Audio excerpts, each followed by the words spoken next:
Media का बहुत बहुत धन्यवाद जो जम्मू की बात उठा रहे हैं। सबसे पहले मैं हमारे मुख्यमंत्री महोदय हैं उन पर ये पूछना चाहूंगा कि किस क्राइटेरिया के बेसिस पर, किस पैरामीटर मेरिट के बेसिस पर आपने ये जो लिस्ट है फाइनल की है। जब माता वैष्णो देवी मेडिकल एक्सीलेंस की बात आई थी तो आपने कहा था कि कश्मीर के बच्चे जो हैं मेरिट में फॉल किए हैं। आप बताइए आपकी ऐसी कौन सी मशीन है जिस मशीन में जम्मू के लोगों का नाम ही नहीं है, कि एक भी बच्चा उन 74 बच्चों में से सिलेक्ट नहीं हुआ और सारे के सारे कश्मीर में हो गए।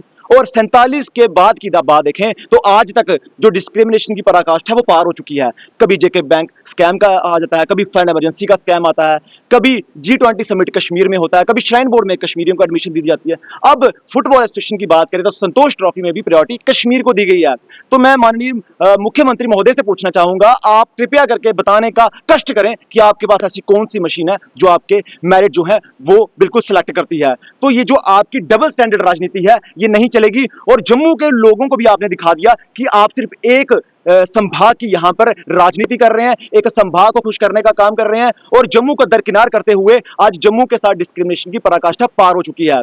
और उसके बाद मैं अपने जम्मू के 2 कैबिनेट मंत्री उनसे पूछना चाहूंगा कि आपने अभी तक इस पर जस्टिफिकेशन क्यों नहीं दी। आपकी अकाउंटेबिलिटी तय होती है इस पर, आपको अकाउंटेबल हो इस पर कि आपको जवाब देना चाहिए कि क्या आपसे पूछे बिना ये लिस्ट फाइनल हो गई। और उसके बाद 29 हमारे विधायक वो कहां पर हैं, वो हमारे यहाँ के वोटर्स जितने भी हैं उनके वोटर्स का निरादर क्यों कर रहे हैं। जिन लोगों ने आपको जिताकर भेजा, आपसे उम्मीदें लगाई कि आप उनकी उम्मीदों पर खरे उतरेंगे और जम्मू को इंसाफ दिलाएंगे, जम्मू को कश्मीर के बराबर प्राथमिकता दिलाएंगे, चाहे डेवलपमेंट हो चाहे स्पोर्ट्स कोटा, हर चीज में। मगर जम्मू को आज भी पीछे रखा जा रहा है। इसमें सबसे बड़े जिम्मेदार वो लोग हैं जो हमारे करीबी हैं, जो हमारे घर के पास रहते हैं, वो बीजेपी के विधायक हैं। और उमर अब्दुल्ला सरकार से तो हम शिकायत इसलिए नहीं कर पा रहे हैं क्योंकि उन्होंने तो अपनी स्टेटमेंट से ये सिद्ध कर दिया है कि वो एक रीजन के, एक कम्युनिटी के वहां के मुख्यमंत्री हैं। इसलिए हम साथ ही साथ नरेंद्र मोदी जी से अपील कर रहे हैं कि जम्मू को अलग राज्य बनाया जाए, क्योंकि जब तक जम्मू और कश्मीर साथ रहेंगे, जम्मू की कोई भी कम्युनिटी हो उनका डाउनफॉल ही रहेगा, कभी भी अपलिफ्ट हो नहीं पाएंगे, क्योंकि प्राथमिकता हर एक सेक्टर में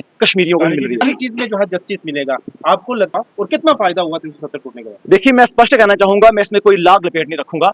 370 टूटने के बाद आज जो कश्मीर के लोग हैं वो हमारा जम्मू के लोगों का मजाक उड़ाते हैं, क्योंकि हम लोगों ने ढोल नगाड़ों से, और बीजेपी में इतनी ताकत नहीं थी कि लोगों को अवेयर कर पाए कि 370 के बेनिफिट या डिसएडवांटेजेस क्या है। वो हमने उस वक्त एकजुट जम्मू के माध्यम से किए थे, लोगों को घर घर अवेयर किया था। मगर आज उसके विपरीत में हमें क्या मिला? जम्मू में आज चिट्टा है, जम्मू में आज बेरोजगारी है, जम्मू में आज इतनी बेरोजगारी, इतनी दरबदरी पड़ी हुई है कि आज हर कोई नौकरियों के लिए तरस रहा है। आज यहाँ पर वाइन शॉपें खुलेआम खुल गई हैं, ये मंदिरों का शहर नहीं मदीना का शहर बन गया हुआ है। और 370 पर जिन लोगों ने जश्न मनाए थे आज रो रहे हैं। मैं आपको यह भी बताना चाहूंगा कि बीजेपी का जो ग्राउंड का काडर है वो आज इस चीज को लेकर पछता रहा है कि 370 तोड़कर हमने सबसे बड़ा नुकसान जम्मू का किया है। कश्मीर आज भी फल फूल रहा है। आज यहाँ पे बाहर से लोग आकर हमारे यहाँ पे ठेकेदारी हो, बड़े बड़े महकमे हैं उनमें कब्जा कर चुके हैं। आज जम्मू का डोगरा यहाँ बेरोजगार हो चुका है। जो लोग यहाँ पर पहले राजे महाराजे होते थे या जिन लोगों का यहाँ कारोबार था, आज वो किसी और की यहाँ पर गुलामी कर रहे हैं। और बाबूशाही ने